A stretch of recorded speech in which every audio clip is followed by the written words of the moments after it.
Shalom, salam sejahtera Bapak-Bapak yang dikasihi Tuhan Yesus Kristus. Selamat bertemu kembali di dalam ibadah Pelkat PKB GPB Jemaat Efata Batu Kajar.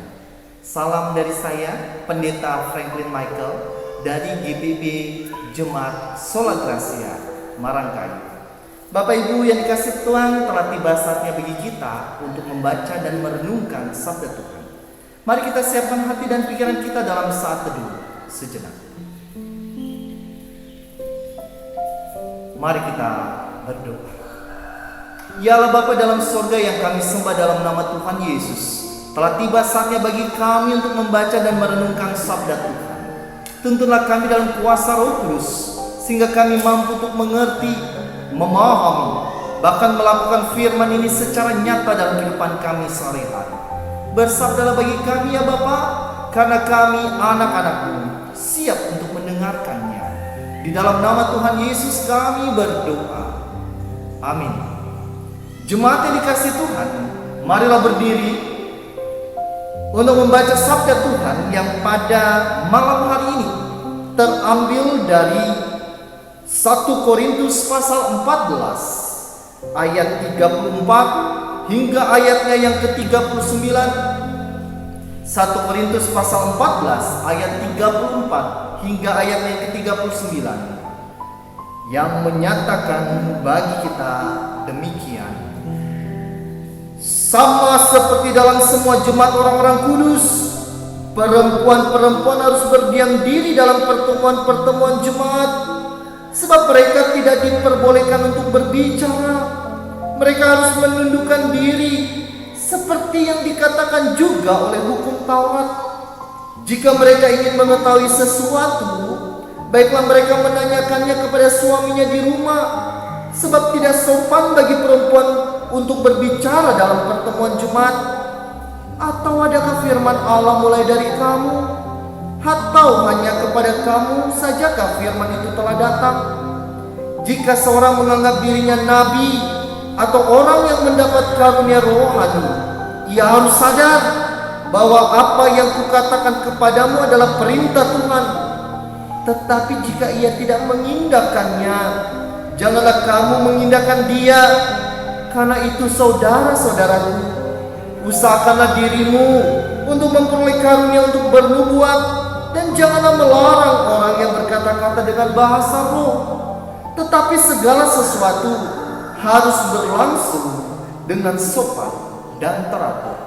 Demikianlah pembacaan Alkitab yang berbahagia bukan hanya kita yang membacanya, tapi kita yang melakukannya secara nyata dalam kehidupan sehari-hari. Terpujilah nama Tuhan. Haleluya. Shalom, selamat malam, salam sejahtera Bapak-Bapak yang dikasihi Tuhan Yesus Kristus.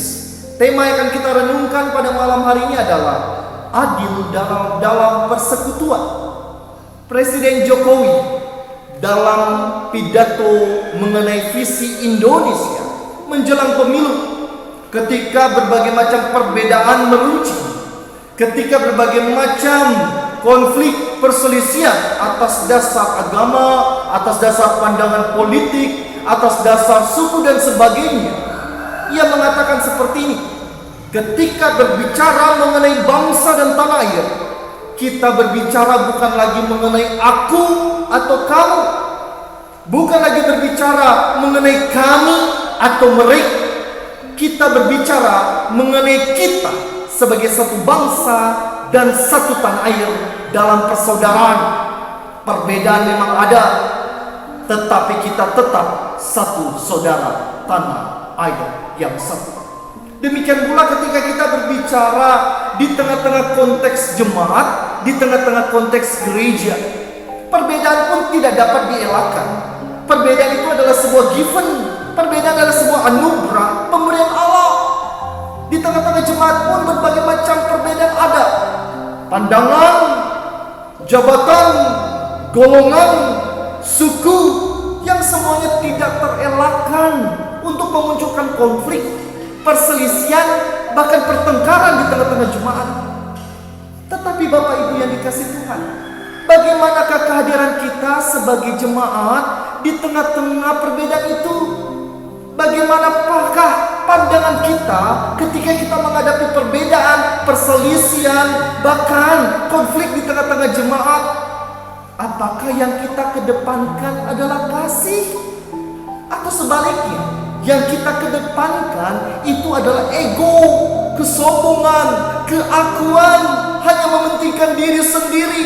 Siapa yang paling baik, utama, dan paling hebat? Jikalau sebagai satu gereja yang kita kedepankan adalah hawa nafsu dan kedagingan kita, bukan sebaliknya, hidup berdasarkan roh dan kasih, maka itu bukan lagi sebuah persekutuan, tapi itu hanyalah sebuah perkumpulan orang-orang yang hadir dan duduk dan tidak didasarkan atas satu identitas dan karakteristik kekristenan, yaitu kasih.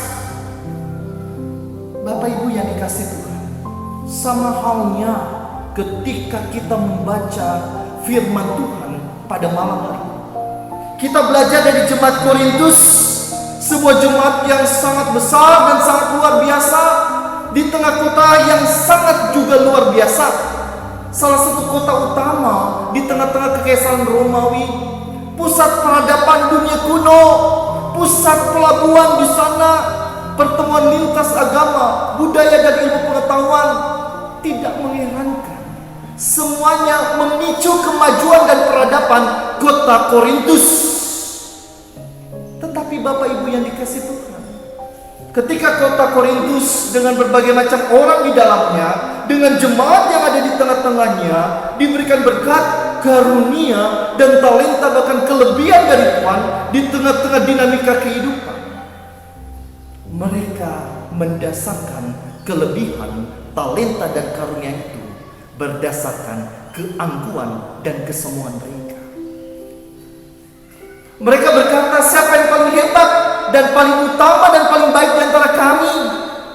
Ada orang yang mengatakan, kami yang berbahasa roh, kami lebih utama di tengah-tengah jemaat. Orang lain berkata, bukan, kami yang bisa bernubuat, kami lebih utama dan hebat di tengah-tengah jemaat.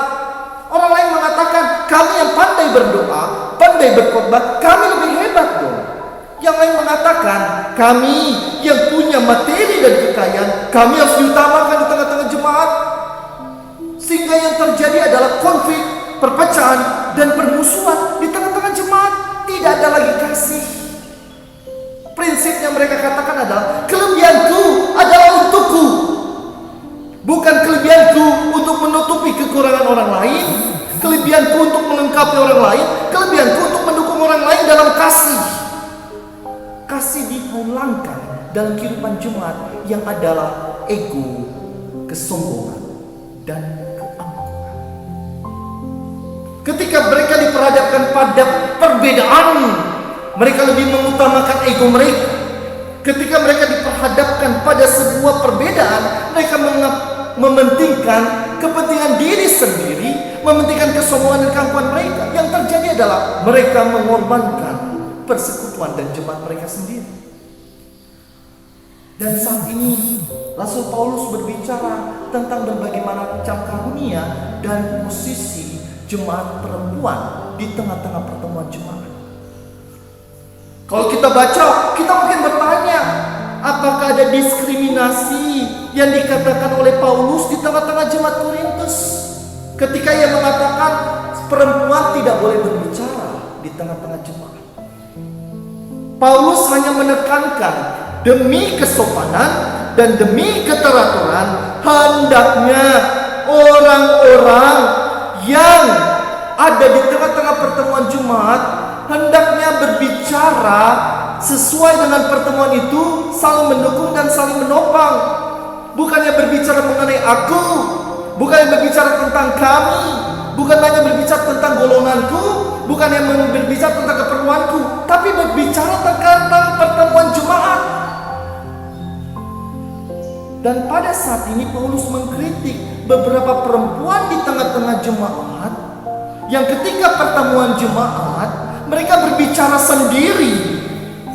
Mereka akan mengutamakan diri sendiri, berbicara untuk mereka sendiri, bukan untuk kepentingan jemaat.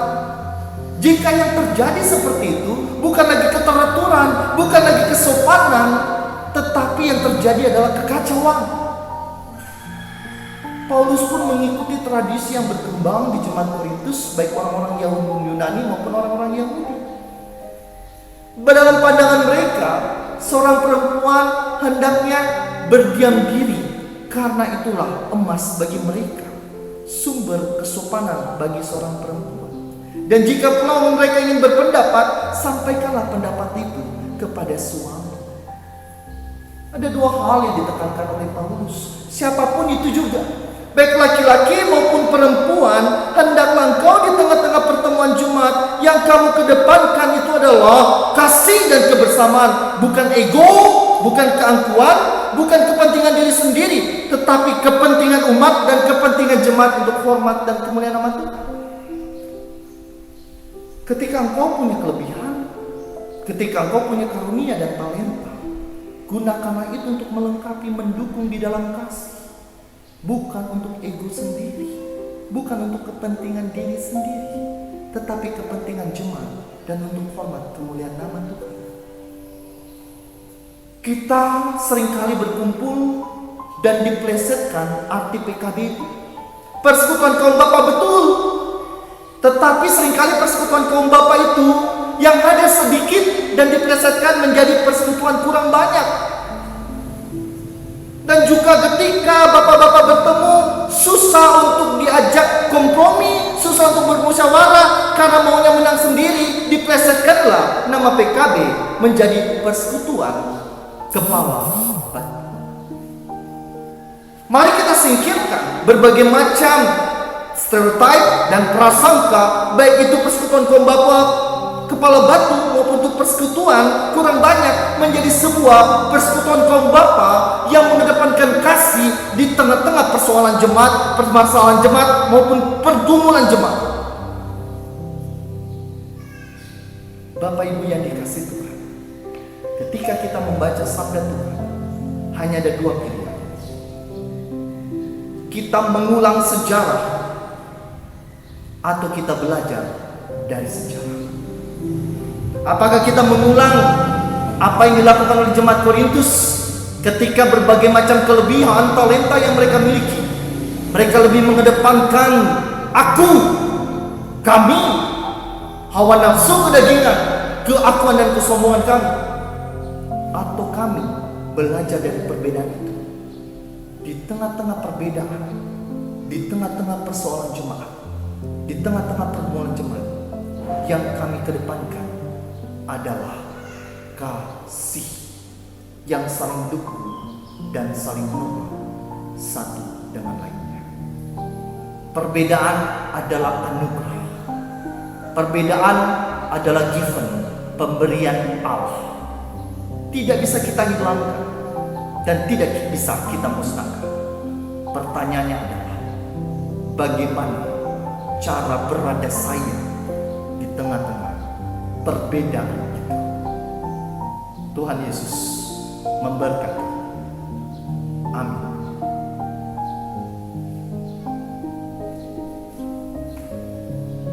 Jemaat bersatu sejenak.